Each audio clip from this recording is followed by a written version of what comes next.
तो नमस्कार दोस्तों, हमारे चैनल फाइनेंशियल एजुकेशन अड्डा में आपका स्वागत है। तो आज का ये जो वीडियो होने वाला है वो शेयर मार्केट के ऊपर होने वाला है कि शेयर बाज़ार क्या है, हम लोग इसमें कैसे इन्वेस्ट कर सकते हैं और ये पूरा सिस्टम कैसे काम करता है, वो आज के इस वीडियो में हम और आप जानने वाले हैं साथ में।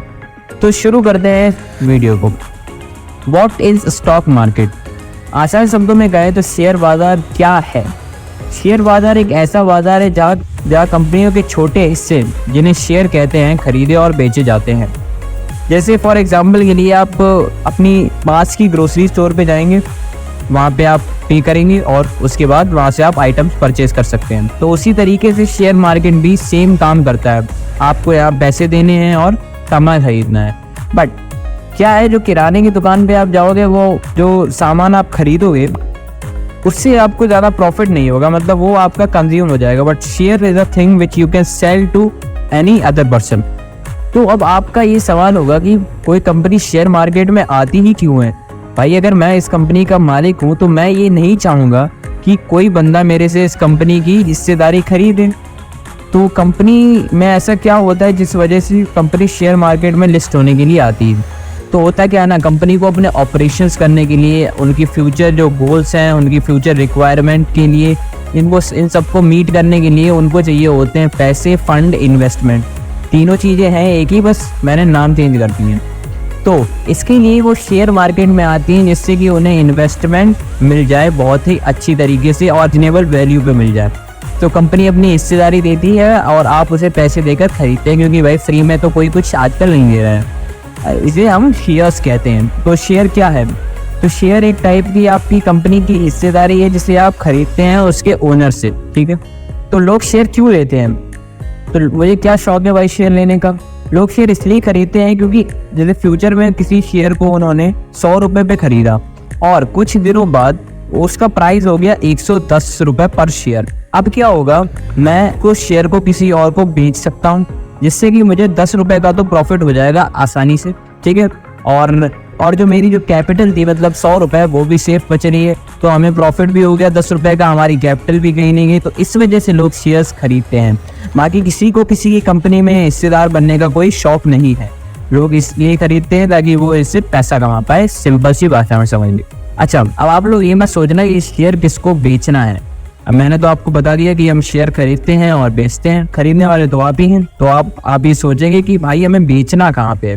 तो अब समझते हैं कि शेयर बाजार में ये जो बायर्स और सेलर्स होते हैं वो मिलते कहाँ पे हैं, कौन उन्हें जोड़ता है, कौन उन्हें मिलाता है कि मुझे मान लीजिए किसी XY कंपनी के 100 शेयर खरीदने हैं और किसी और पर्सन को उस XY कंपनी के 100 शेयर बेचने हैं। तो हम दोनों को मिलाएगा कौन? हम तो भाई एक दूसरे को जानते ही नहीं, तो हमें कौन मिलाएगा? तो शेयर बाजार में ये जो भी बाइंग एंड सेलिंग होती है, ये स्टॉक एक्सचेंजेस के द्वारा की जाती है। एक्सचेंजेस मतलब किसी भी चीज़ को एक्सचेंज करना है, नाम से आप समझ गए होंगे। तो इंडिया में 2 स्टॉक एक्सचेंज हैं। सबसे पहला है एक Bombay stock exchange and national stock exchange, NSE and BSE। आपने स्टॉक एक्सचेंज के बारे में तो समझ लिया। अब समझते हैं कि आप स्टॉक मार्केट में इन्वेस्ट कैसे कर सकते हैं। आपको ये तो पता होगा कि आप बिना बैंक अकाउंट के किसी भी अकाउंट में आप पैसे नहीं भेज सकते, ना ही आप अपने पास पैसे रख सकते हैं। रख नहीं सकते क्योंकि अगर आपके पास बैंक अकाउंट नहीं है तो पैसे आप रखोगे कहाँ? सिंपल सी बात है। तो इसीलिए सेव फंडा लगता है हमारा स्टॉक्स के ऊपर। अब स्टॉक्स को भी हम कहीं भी नहीं रख सकते।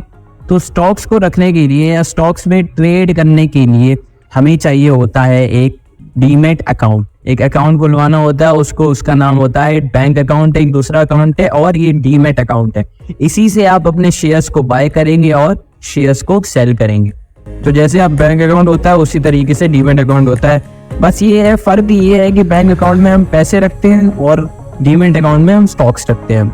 अब आपका क्वेश्चन ये तो जरूर आ रहा होगा कि भाई इनको हम खुलवाएं कहाँ पे? इनको खुलवाने के लिए हमें कहाँ जाना होगा? बैंक अकाउंट खुलवाने के लिए तो चलो हम SBI में, PNB में चले गए। अब डीमेट अकाउंट खुलवाने के लिए हमें कहाँ जाना होगा? तो कमाल की बात ये है, यहाँ पे आपको कहीं जाने की जरूरत नहीं है। डीमेट अकाउंट आप अपने घर बैठे अपने स्मार्टफोन से खोल सकते हैं। इंडिया में बहुत सारे ब्रोकर्स हैं जो डीमेट अकाउंट खोलते हैं, जैसे कि ज़ेरोदा हो गया, अपस्टॉक्स हो गया, ग्रो हो गया, एंजल वन हो गया और भी बहुत सारे। अभी तो बहुत सारे आ गए हैं ब्रोकर्स।